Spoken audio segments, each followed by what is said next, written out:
Welcome to The Explainer. We hear about the world's richest investors all the time, but today we're going to go deeper. We're going to deconstruct their strategies, move past the headlines, and really get into their core philosophies. This right here, this single idea is the key to everything. It's the common thread connecting everyone we're about to talk about. But what does that actually mean in practice? How do you even build value on such a massive scale? Okay, so let's dive right into that. To really get it, we're going to explore a few distinct archetypes of how they created their wealth. And we're going to start with the absolute master of patience. Our first archetype is the value sage. And of course, that's embodied by the legendary Oracle of Omaha, Warren Buffett. His name is basically synonymous with investing. But what's so fascinating is that his method is, believe it or not, surprisingly simple. Though, as you'll see, it's incredibly difficult to master. See, Buffett's whole approach wasn't about jumping on flashy trends or trying to find the next big thing. Nope. It was all about a deep, fundamental understanding of the businesses he was buying. He wasn't just buying stocks, he was buying a piece of an excellent company. Now, take a look at these. What's so interesting here is that these are all brands we know, right? We use them, we get them, and that's central to Buffett's circle of competence idea. He famously only buys companies with what he calls moats, these durable competitive advantages, and then he holds them for decades. He's not trying to guess the future of some complex new tech. He's betting on the simple, enduring power of a can of Coke. And this quote just illustrates his philosophy perfectly. Emotional discipline. That's the ultimate competitive advantage in his world. While other people are panic selling, he's buying. While everyone else is getting caught up in the hype, he's just patiently waiting. Okay, so now let's completely shift gears and look at a totally different approach to building value. Next up, we've got the visionaries, the people who didn't just want to play the game, they wanted to completely change the rules. We're talking, of course, about Elon Musk and Jeff Bezos, two titans who built their empires by looking at the world and seeing what it could be. Now, while they're both these massive tech figures, their investment philosophies were aimed at very different but equally powerful concepts. Musk basically bet on rewriting the future, tackling problems that other people thought were just science fiction. Bezos, on the other hand, he bet on owning the future by building an infrastructure so dominant it would take anyone else decades to even try to replicate.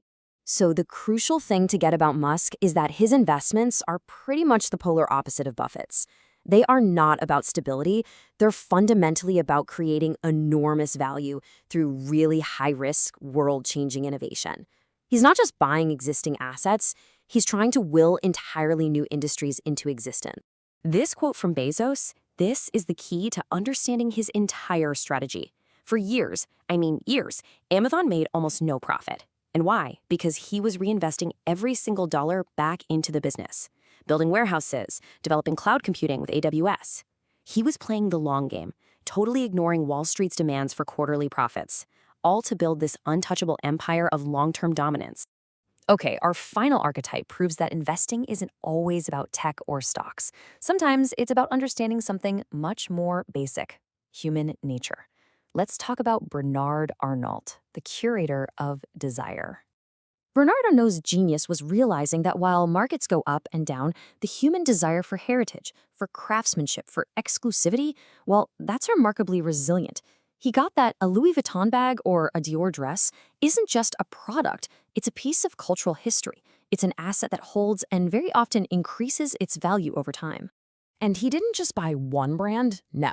He built an empire of over 70 of the world's most desirable names. He curated a portfolio of desire that can stand the test of time and pretty much any economic cycle. Why?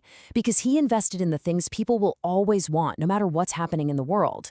So we've seen three very different paths, right? The sage, the visionaries, and the curator. One guy buys stable value, others create brand new technologies, and one curates timeless desire. You'd think they have nothing in common, but beneath the surface, they all operate from a shared playbook. So let's break down this unifying code. Think about it. Long-term thinking. That's Buffett holding a stock for 30 years, or Bezos reinvesting for 2 decades.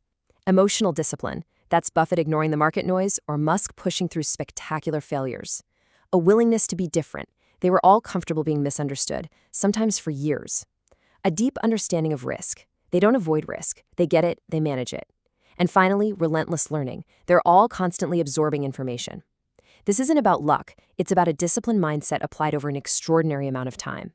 And this brings us right back to where we started, but now it makes a lot more sense, right? We have a much clearer picture of how they did it. The money, that was just a byproduct. Their relentless focus was on creating something durable, something innovative, or something deeply desirable. The value came first, the fortune followed. So it's a powerful question to end on, How could these principles of long-term thinking, of discipline, of creating value, how could they apply not just to investing, but to your career, a project, or, well, your life? That's something worth thinking about.